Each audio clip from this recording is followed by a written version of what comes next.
maybe one of the most bizarre turns. The unsung hero of the left, John Fetterman, who, of course, you remember years ago was sort of becoming a big issue when he was running against Dr. Oz and the whole thing that was happening, and he had his medical issues, now has become one of the most coherent members of the Democratic Party in a number of years. He has become someone who is standing up, and look, there are times where obviously you're going to disagree with him on most political decisions, but he does seem to shoot pretty straight in terms of when he talks about political corruption. He's obviously been a big supporter of Israel, and he's not letting party control his messaging. And we have seen this now with the statement he made yesterday about Elon Musk, saying, yeah, he's a smart guy. He's someone that I don't care if he's on the other side of the other team. I'm going to hope to work with him. He's done so much good for us, SpaceX and Tesla, and which is like the worst thing you can say right now for the left, because they obviously made Elon into the boogeyman. But he also stepped on The View just yesterday. Yeah. So John Fetterman, senator from Pennsylvania, was on The View, and they were asking him his thoughts on President Biden's pardon of his son, Hunter. And he gives a statement, but then takes it further in a way that I don't think the hosts of The View were expecting. Let's go ahead and play bite 2 for everyone.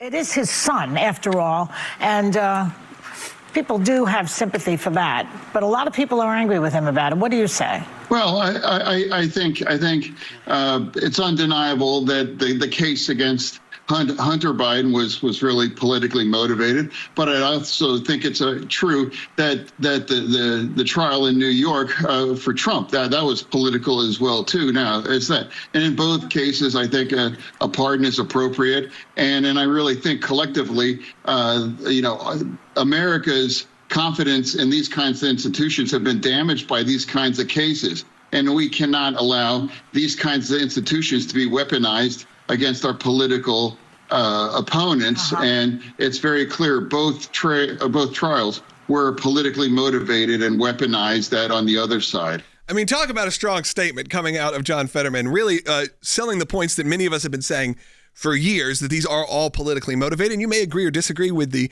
Hunter Biden pardon, but he at least says if you're going to say that this was politically motivated, you can't ignore the President Trump situation. Harry Hutchinson is joining us. I want to get your feedback.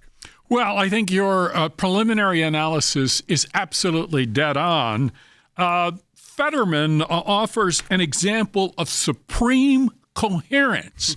So if you actually look at the facts, if you look at the prosecutions of Donald Trump, from the New York City civil trial where there were 0 victims, if you look at the trumped-up charges brought by the Manhattan District Attorney, where, again, no one was harmed, no federal violation was proved, but yet he was convicted.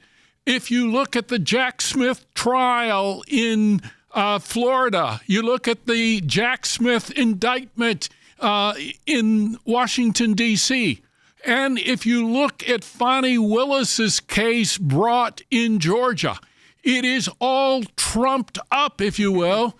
But at the end of the day, it has backfired, and now it has begun to backfire even more because you have individuals like Fetterman, Bill Clinton, who are suggesting that we need to stop the weaponization of the political system, and we need to return to political debate without bringing judges, lawyers, and basically federal agents involved. So I think this makes a ton of sense. Yes. And who would have thought that Fetterman would be an example of coherence 18 months, 2 years ago? No. And he's so much more coherent than the people who basically populate The View, who basically contradict themselves day after day and make 0 sense, and I hope the show disappears. Yeah. I think there's a lot of people who feel that way, and including a lot of former hosts, some of which I know, who feel like that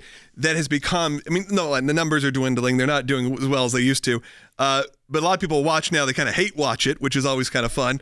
But when you have a situation like John Fetterman who comes out, I think this is very good for America. It's very good to have people on the other side, so it doesn't always feel like some sort of political hit job from one side or the other. When you look at that letter that came from Tulsi Gabbard, when you look at who signs it, you're like, yeah, of course, this is all politically motivated. So when you have moments, whether that's a John Fetterman or a Jared Moskowitz or any of these people who are willing to reach across the aisle, even if they disagree, and just be common sense politicians, if you will, it's a breath of fresh air, and it's something that we all need. We could use a little common sense even on the other side. Well, and what's so funny is that, this is seen as reaching across the aisle, when in reality, it's just him not demonizing everything one side does or calling it like it is, but that's when the it's norm. like it's political on both sides. Like even with his comment on Elon Musk, he said, just because he's on a different team doesn't make him my enemy.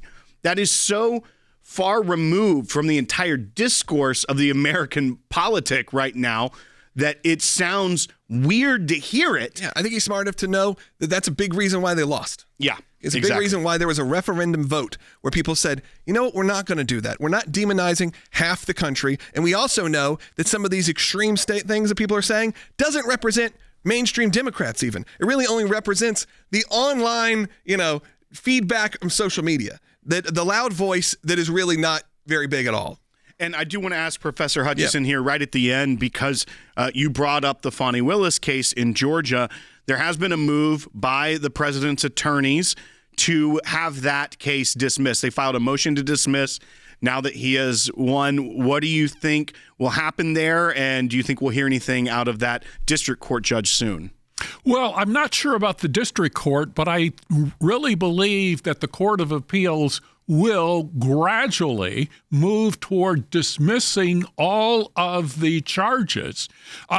Secondarily, I would point out that the district court judge may have an opportunity to review his judgment. I hope he will, because he suggested that Fani Willis's case brought against Donald Trump was infected by what? The odor of mendacity and the appearance of impropriety. I would argue it was actually infected by impropriety.